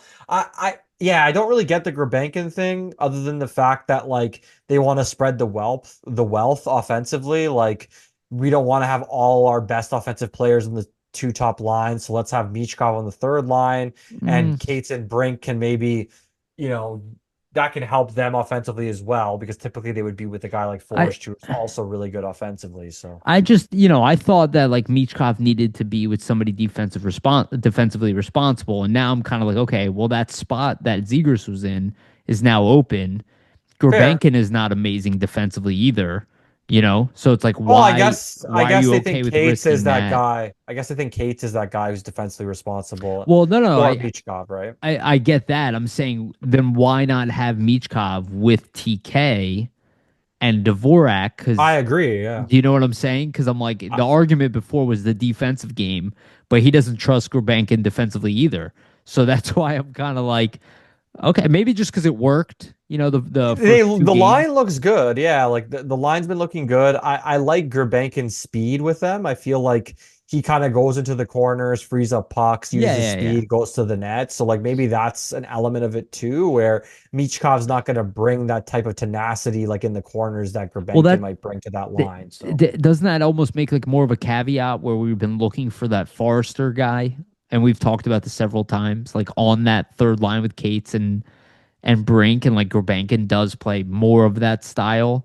And it's like, where like TK is more yeah. of like gun up the ice, fancy passes, shoots, shots. They have experience playing together. Last year they had success. So I don't know. It's just something to think about. I don't know if we're going to see it, but I mean, personally, the lines that I would put together, yeah. if you're going to have Michkov play left wing, I would play Zegras and Tippett with Michkov. Put Michkov on the Sure. left wing, and I would put Barkey up with Dvorak and Konechny and play Grebenkin Sure. on Okay. the third line. Yeah. And my reasoning to that is we've been wanting to see Zegras and Michkov for an extended period of time. Sure, they tried it for a game or two. Let's see it after the Olympic break for a couple weeks just to see, hey, maybe they can get things going offensively and really like end the season off on a tear on a good note. Why not try it, especially if you aren't really in the mix any longer, right? Yeah. So And also you could also just swap Barkey and Michkov, which is also, but yeah, that should I know that too. Barkey has done well with Tippett, and I love Barkey. I'll make it very clear. I think he's up early. I love him. He's what makes me feel even more comfortable to trade a guy like Bobby Brink. But he has 2 goals, 7 assists in 21 games. He's not like destroying and lighting up the scoring sheet either, Yeah. right? Like Michkov is So still I could see why outpacing you want him to maybe scoring put him wise. on the third line or something there in that situation. So yeah, that makes And sense to me. and he would probably his playing style would probably fit Kate's and Brick. I think The honestly, Barkey would be tenacity. good with anybody. To be honest with Yeah. you, he's that type of guy. His play style is very easy to work off of. I Yeah. just think his tenacity, the way he's kind of always surveying, getting to open ice too, like he just is a very smart player for a young Yeah. age.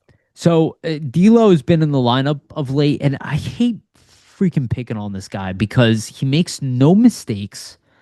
You know, he's not. Literally makes no mistakes on the ice. Like it's very rare that you see D'Lo do anything stupid on the ice. He's his elite, his physical game is elite. So I hate picking on him, but I do think about it when I see Sean Couturier, and we know that Delorier neuters the offensive position wherever he is because his offensive game is like non-existent at this point in his career. But I look at Grunstrom, who's shooting at a 25% pace, which is ridiculous. But he has 8 goals on the year. You know, you have Sean Couturier out there. He can definitely score on the fourth line. And I look at Hathaway, I'm like, okay, why is it not Grunstrom on the left, Hathaway on the right? Like that line might actually produce. Um, Yeah, I don't you know my opinion on, continually having Deloria in there. I just think to your point, he doesn't do anything necessarily wrong. He's just always a step behind to the point where that step behind results in that line being unable to either follow up on the puck, follow up on a play, sure. Yeah. create much offensively in general, right? Yeah. So And I'll say this too. Alex Bump is still injured, unfortunately, and maybe he'll be back after the break. I would Ty imagine he. Murchison's out for the season, unfortunately, Oh, I which is didn't great. see that. Yeah, Oh not man. ideal. Not ideal because he was looking good for them, but Yeah, it's unfortunate. Luckily, they have the depth down there to withstand that move. I didn't know he was out for the year. I just knew he was out for a good amount of time. Damn. But I will say, like, if Sean Couturier is going to play the fourth line, calling up Alex Bump doesn't sound crazy to me to play on the fourth line. yeah, you might Like, as well. It's like a pseudo kind of third right, 3B type of right, line, right? exactly. All of a sudden, you put like a scorer with Couturier, and And then Grunstrom, yeah, yeah. and you keep Grunstrom, and you rotate Hathaway. They do have an extra roster spot open right now. I Um, mean, I would be definitely interested in doing that just because you get Bump kind of accustomed to the NHL, maybe the last few seasons before next season. yeah, And I think with a fourth line like that, you could probably trot them out 12 minutes a night and have no issues. So yeah, and I guess so. Porter Martone is crushing it still, and I look at this playing lineup right well. now. Like, I don't know where he would play. I mean, he would push somebody down. I'm Let's pretty just sure be. if he He would was take gonna, Gurbankin's spot, yeah, right? yeah, literally, that's exactly what happened in my eyes. And then Gurbankin would move to the fourth line. Yeah, I think either what would happen is you'd have Martone after college slot in with Dvorak and Konechny, or he's slotting in with Zegras and Tippett. And yeah, Gurbenkin's on the fourth line and Deloria is out of the lineup pretty much. Yeah, and one thing I could definitely see if the Phantoms they have not they're finally getting bodies back. They had a lot of A injuries to deal with, lot of injury troubles, unfortunately. but Yeah. yeah, now they're finally starting to get some bodies back. But assuming they make the playoffs, I could see Barkey. Now he didn't get sent back down for this stretch here, but I could see just because he's 20 and he started the season with them, I could see Barkey being sent to the minors. at the end of the year and playing in the playoffs, potentially with Martone, I could depending see on that, when he yeah. joins the team, and Jet Luchenko, because Jet Luchenko will join the team as well. And Luchenko's team's also really good, so they might play in the Memorial Cup also. So we'll see what happens with the depth there. Defense wise, we talked about these type of pairings for a while already. So Sanheim is now playing with Risto. I don't mind it. It's been a little tougher because of Risto's health. So I don't know if it's actually like as good as it can be just because he's been like in and out of the lineup a little bit. And it just feels like there's been like a little bit of a turnstile with the D. But I think on paper it makes sense. York with Drysdale. Drysdale had a big night last night. Yeah, big Um, goal in the win yeah, for sure. we're gonna see. Risto is gonna have, he's gonna be at the Olympics. Sandheim's gonna be at the Olympics. York and Drysdale, Uh, Sealer and Juleson. Um, yeah. and we I'm we wondering if we'll see Andre back in it's because I exactly think yeah. Go would ahead. be I'm sorry. 4 straight games with him being out. If he sat out next game, we've seen Tocchet in the past have guys re-enter the lineup even though they're not necessarily taking line rushes like with people that have also been in the lineup. Because in today's practice, Andre wasn't taking any line rushes with individuals in the lineup. So I would imagine that he probably will be out, but we'll have to see, I guess, what occurs. Hopefully they play him though, because I think that would be a while to sit out before his next game after the Olympic break. So I think they should play him because it's no Juleson. Um, Having said that, Tockett's talking about the penalty kill, how it's been 87% of late, and it has improved. Actually, I do want to bring this up real quick because I looked it up prior. their power play's been better, like since the Yes, power Utah play. game. I think they're 25%. So Yeah, the power play has moved up.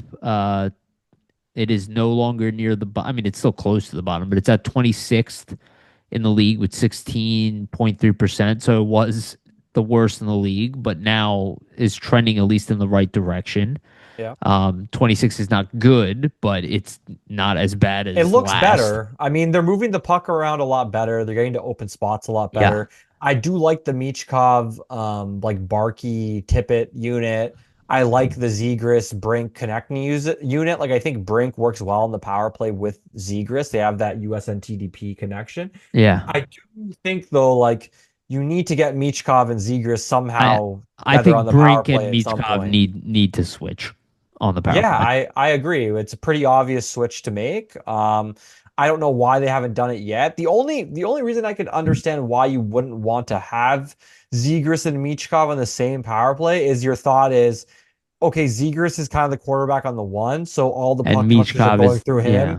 And then Michkov's the quarterback on the other. You put them on the same one, and one guy's not getting enough And touches. and But I don't really understand that because every good, successful team does has not do that. They put their yeah. best players on the first unit and they stack them Yes. up. Because if I you play the most talented offensive players together with space, usually they create offensively for you. And So I will say this though too, they have been there.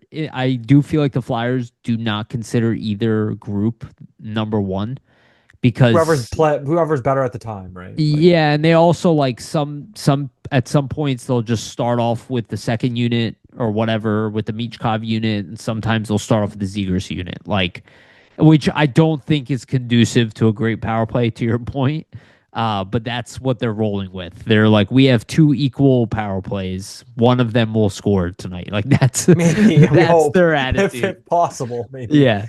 I don't love it, but that's what they're rolling with.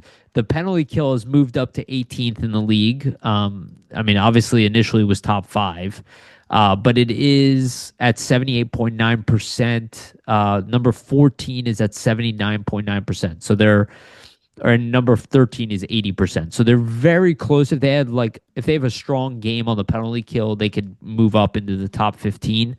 Yeah, Um, possible. from one game. So they're getting back up there. So that is a good sign as at least special teams are trending in the right direction. Having said that, the amount of time they have off is going to be a complete reset on all of this stuff. So the trends that they're on now will be almost irrelevant, which could be good, could be bad.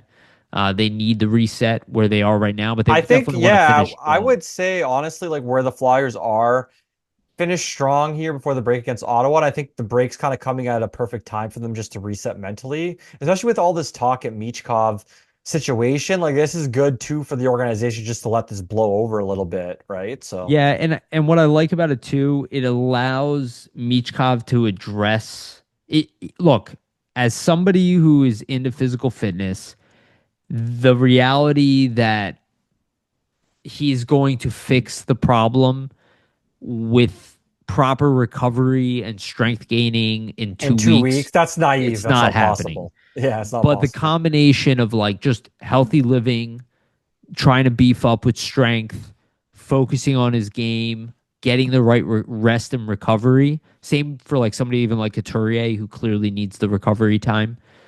Like he can come out at least marginally better. And I did hear Bill Matt say this, which I didn't notice either, that Michkov is really just like 5 to 7 points. I forget the number he said behind last year's pace at He's this just not point. scoring as many goals. Yeah. Yeah, but he also had an explosive 1/3, like where he was a point per game player at the Yeah, end he of the season. finished he finished last season like to your point per game to end off. So let's say he did that again here, he would almost maybe finish with around 60 points like last season. Yeah, which would I think is still disappointing because he was supposed to come in better, but when you Yeah, compile that with sophomore slumps and the being out of shape, it would satisfy people at least to hit like a 60 definitely. point mark. People would be less worried if he finishes the year strong. Um, so yeah, that's where the D is, and obviously, I think Vladar is going to start the last game. He had a strong game, and they Yeah, I have to win mean the game, and he's the better of that's the two goalies. So that's I pretty will obvious to I me. will say this, man. Like you look at, I brought this up earlier. You look at Briere's moves: Dvorak, Zegras, Vladar, home run, home run, home run. So how can you not have faith that he's going to do something positive this offseason? I can't look at it and say, like, okay, I try to judge people on their track record in the past because what else do we really have to look at? That's So if it. you look at the past moves he's made, the fact that he usually is working in silence, you're not hearing things leak about the moves or the trades. I have to imagine there's something happening in the background in terms of an idea or a plan of how can we propel this team next season to take a further step, get better, become that perennial playoff team before we take that step into a perennial, Stanley Cup contender. So I'd imagine Briere is hard at work. We're going to see what happens, but I think just you have to give him some benefit of a doubt based on the additions and the trades he's made in the past. I think he's doing a good job here based on the situation he was left with from Chuck Fletcher because there was a lot of holes he needed to dig himself out of to get to this point. I So think he's done a very good job as GM. He still has a lot more to do. Like this is the not job's not safe. finished. He's about Yeah, halfway done he could basically at he this could point. fumble the ball still. That it's possible, but as of right now, I do have faith that Danny Briere will get us in there's not becoming a winning any team. yeah, there's not any certain move I can point to that has me saying, well, that was a real blunder or he should have done that. There's no overarching like move where you look at it and you're saying this was really like a The miss, right? So the closest thing is the Cutter Gauthier trade, and again, he got a good return for but Gauthier, again, he but wasn't the GM that brought like yes, he was the assistant GM. I guarantee you he was not leading that Cutter Gauthier situation. It was Chuck Fletcher and he dropped the ball there. So yes, and considering again unsigned player who could have waited out the Flyers, and the Flyers would have got nothing for him, and they got Jamie Drysdale, who I personally think maybe next year might be the Flyers' best defenseman.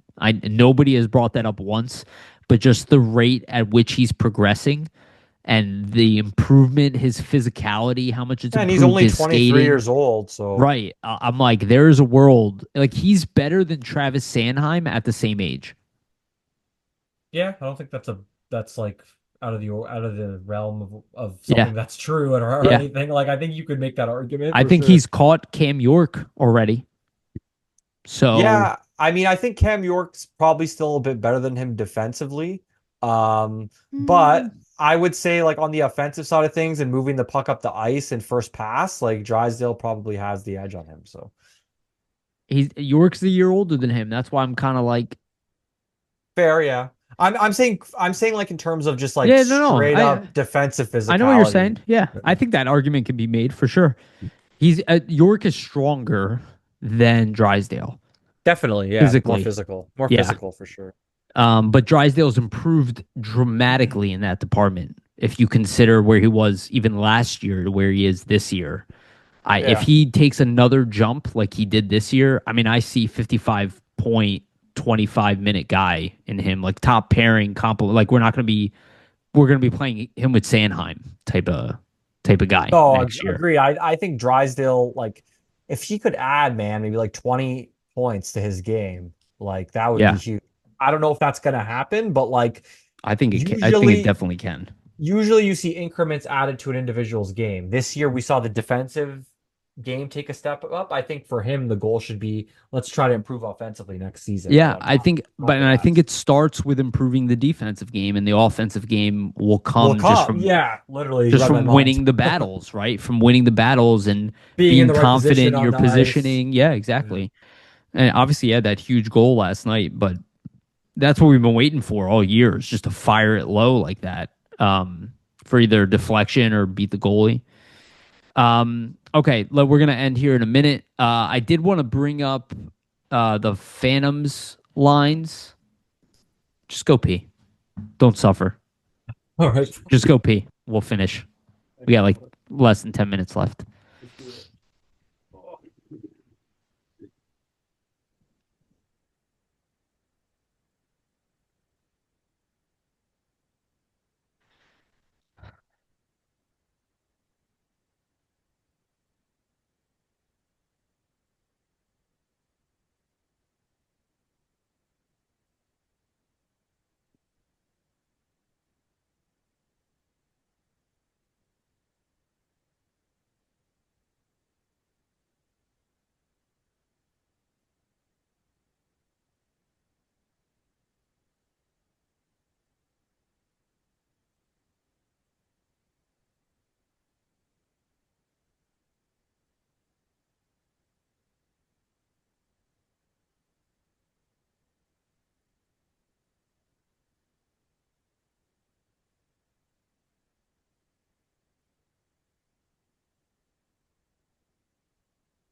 No.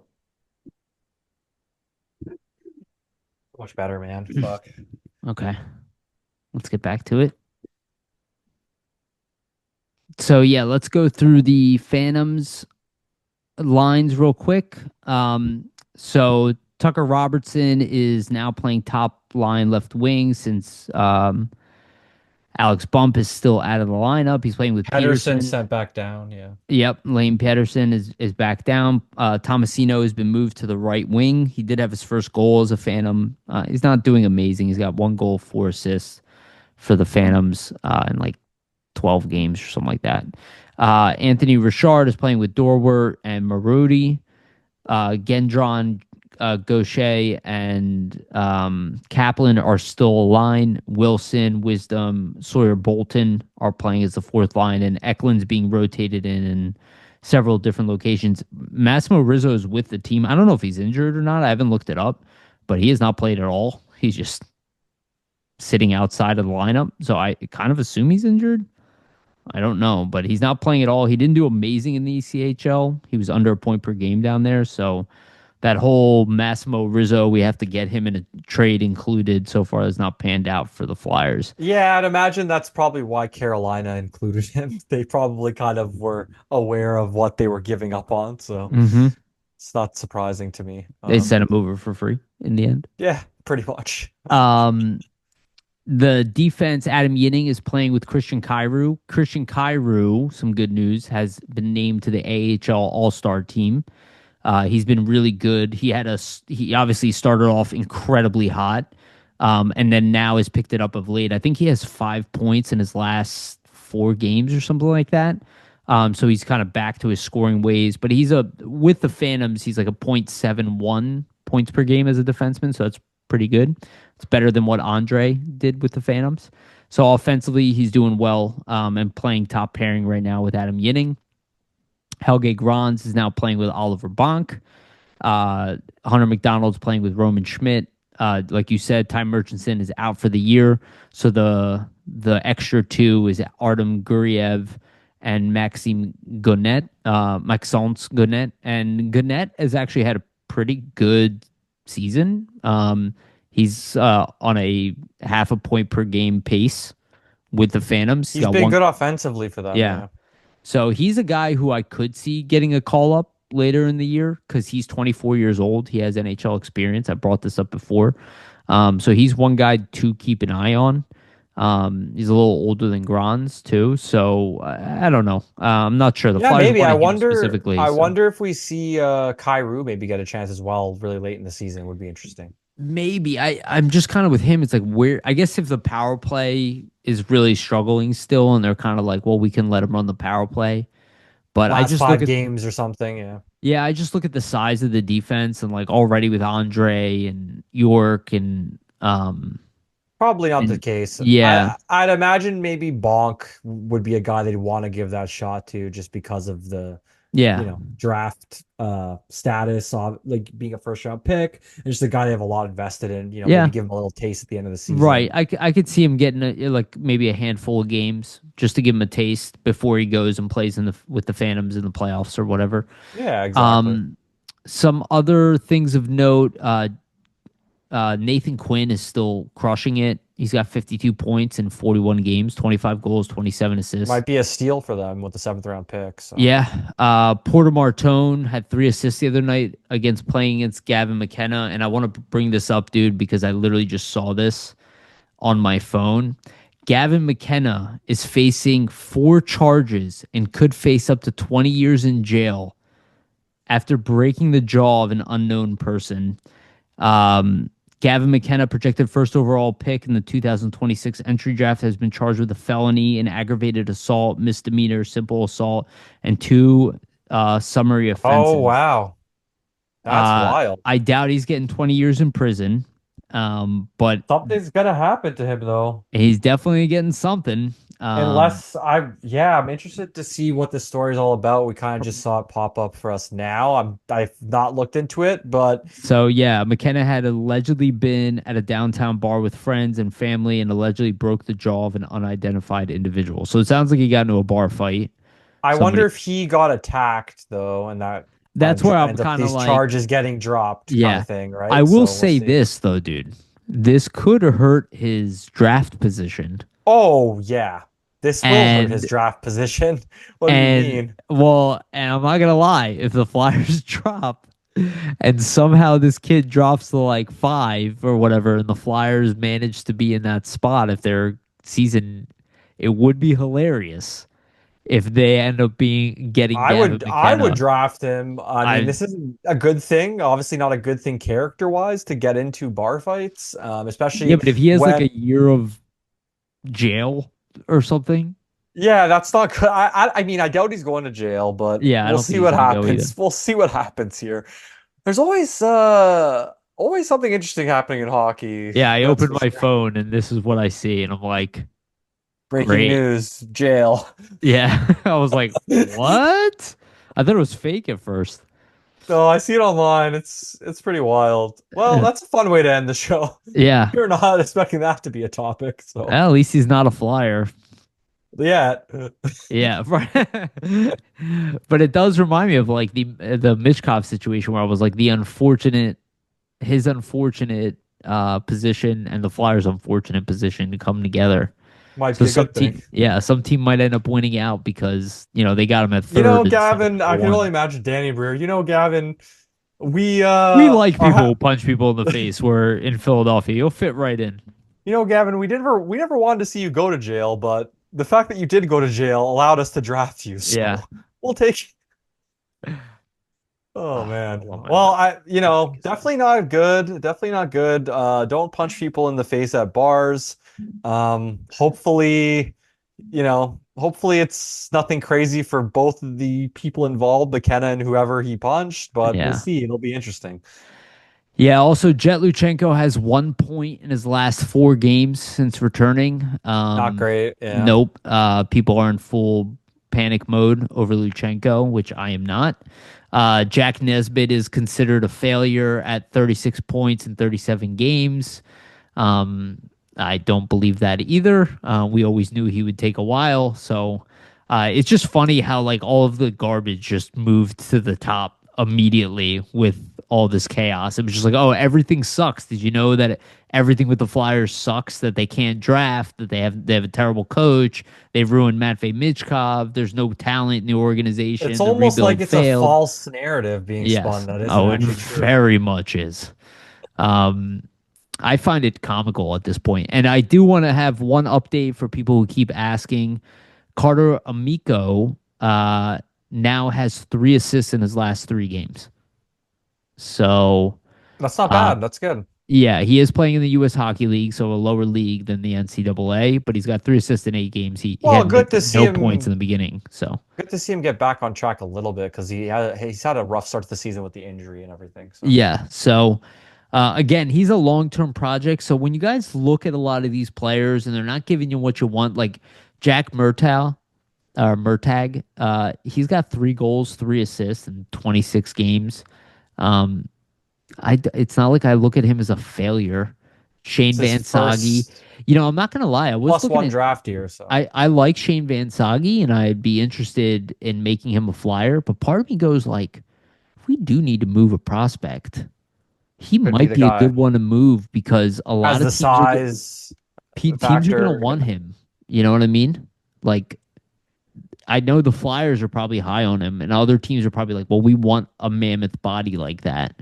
And he might be a good throw in for a top player in the league. I could see it. I think his name Yeah, has some cachet to it around the league at I this think point. I So think so too. He didn't make Team USA for nothing. And you look at like Tom Wilson and how much people are looking for another Tom Wilson. Not necessarily he projects to be a Tom Wilson, but if you can find yourself a team that's willing to pay for the future even Tom a Wilson yeah, potentially, or even then like a 40-point player who brings what Tom Wilson does, yeah, exactly. it's a positive.